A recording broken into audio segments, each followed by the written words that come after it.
Hi all, welcome back. ഇന്നത്തേത് വളരെ എളുപ്പത്തിൽ തയ്യാറാക്കിയെടുക്കാവുന്ന വളരെ രുചികരമായിട്ടുള്ളൊരു പലഹാരമാണ്. ഇത് ബ്രേക്ക്ഫാസ്റ്റായിട്ടും ഈവനിങ് സ്നാക്കൊക്കെ ആയിട്ട് ഉപയോഗിക്കാൻ പറ്റും.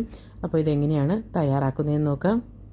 അപ്പോൾ ഈ ഒരു പലഹാരം തയ്യാറാക്കുന്നതിന് വേണ്ടിയിട്ട് 2 ഉരുളൻകിഴങ്ങ് തൊലിയൊക്കെ കളഞ്ഞെടുത്തിട്ടുണ്ട്. അതുപോലെ തന്നെ ഒരു 4 കോഴിമുട്ടയും കൂടി എടുത്തിട്ടുണ്ട്. അപ്പോൾ ഇനി കോഴിമുട്ടയൊക്കെ ഒരു ബൗളിലിട്ട് പൊട്ടിച്ചൊഴിക്കാം. ഇതിലേക്ക് എരിവിന് വേണ്ടിയിട്ട് ചേർക്കുന്ന കുരുമുളകാണ്. അപ്പോൾ 1 ടീസ്പൂൺ കുരുമുളക് ചേർത്തിട്ടുണ്ട്. അതുപോലെ ഒരു 3/4 ടീസ്പൂൺ ഉപ്പും കൂടെ ചേർത്തിട്ടുണ്ട്. ഇനി ഇത് നന്നായിട്ട് അങ്ങോട്ട് മിക്സാക്കി എടുക്കാം. അപ്പോൾ ഇനി ഇത് മാറ്റി വയ്ക്കാം. ഇനി വേണ്ടത് 2 ഉരുളക്കിഴങ്ങ് എടുത്തിട്ടുണ്ടല്ലോ, ആ ഉരുളക്കിഴങ്ങ് ഇത് ഗ്രേറ്റ് ചെയ്തെടുത്തിട്ടുണ്ട്.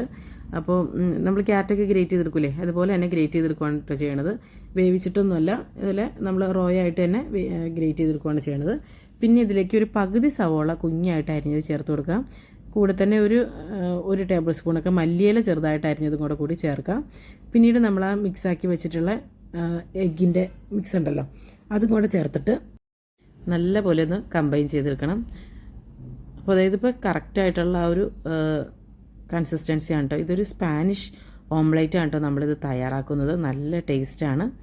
അപ്പോൾ ഇതിപ്പോൾ ഒരു 2 പേർക്കൊക്കെ സെർവ് ചെയ്യാൻ പറ്റും. ഇപ്പോൾ ബ്രേക്ക്ഫാസ്റ്റിനൊക്കെ ആണെങ്കിൽ 2 പേർക്കൊക്കെ സെർവ് ചെയ്യാൻ പറ്റുന്ന, 2-3 പേർക്കൊക്കെ സെർവ് ചെയ്യാൻ പറ്റുന്ന ഒരു ക്വാണ്ടിറ്റിയാണ് കേട്ടോ. ഇതൊരു സ്നാക്കായിട്ട് നമ്മൾ ചെറുതായിട്ട് കട്ട് ചെയ്ത് കഴിക്കുകയാണെങ്കിൽ ഒരു 5-6 പേർക്കൊക്കെ കഴിക്കാൻ പറ്റും കേട്ടോ ഇത്. അപ്പോൾ ഇനി ഇത് ഫ്രൈ ആക്കി എടുക്കണം. അപ്പോൾ അതിന് വേണ്ടിയിട്ട് ഒരു പാനിലേക്ക് 1 ടേബിൾ സ്പൂൺ ബട്ടറാണ് ഇട്ട് കൊടുത്തത്. ഇനി ബട്ടറൊക്കെ നന്നായിട്ട് മെൽറ്റായി കഴിയുമ്പോൾ നമ്മൾ എടുത്ത് വെച്ചിട്ടുള്ള മുട്ടയുടെയും പൊട്ടേറ്റോയുടെയും കൂടിയുള്ള ഒരു മിക്സ് ഉണ്ടല്ലോ, അത് ഇതിനകത്തേക്ക് ഒഴിച്ചു കൊടുക്കാം. ഇനി ഇത് മൂടി വെച്ച് മീഡിയം ലോ ഫ്ലെയിമിൽ ഒരു 5 മിനിറ്റൊക്കെ ഒന്ന് കുക്ക് ചെയ്തെടുക്കണം കേട്ടോ. അപ്പോഴേക്കും ഇത് കുക്കായി വരുന്നതാണ്. ഇനി ഇത് മറിച്ചിടണം. അപ്പോൾ മറിച്ചിടാനായിട്ട് ഞാൻ ആദ്യം ഇതൊരു പ്ലേറ്റിലിട്ട് കൊട്ടിയിടുകയാണ് കേട്ടോ ചെയ്യണത്. എന്നിട്ട് തിരിച്ച് ഈ ഒരു പാനിലിട്ട് തന്നെ ആക്കി കൊടുക്കുകയാണ് ചെയ്യണത്. അപ്പോൾ പാനിലിട്ട് നമ്മൾ തിരിച്ചങ്ങോട്ട് ഇടുമ്പോഴും ഒരു 1/2 ടേബിൾ സ്പൂണൊക്കെ ബട്ടർ ചേർത്തിട്ട് വേണം കേട്ടോ ചേർക്കാനായിട്ട്.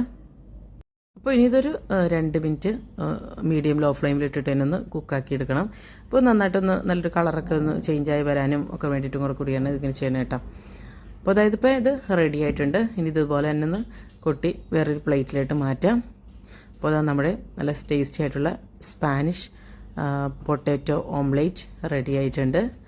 നല്ല ടേസ്റ്റാണ് കേട്ടോ കഴിക്കാനായിട്ട്. ഇപ്പോൾ രാവിലെയൊക്കെ ധൃതി പിടിച്ച് ജോലിക്കൊക്കെ പോണവർക്ക് പെട്ടെന്ന് ഉണ്ടാക്കിയെടുക്കാൻ പറ്റിയ ഒരു ബ്രേക്ക്ഫാസ്റ്റാണ്. അതുപോലെ ഈവനിങ്ങിലൊക്കെ കുട്ടികൾ സ്കൂളൊക്കെ വിട്ട് വരുമ്പോൾ കൊടുക്കാനൊക്കെ പറ്റിയ നല്ല ടേസ്റ്റി ആയിട്ടുള്ള ഒരു സ്നാക്കാണ് കേട്ടത്.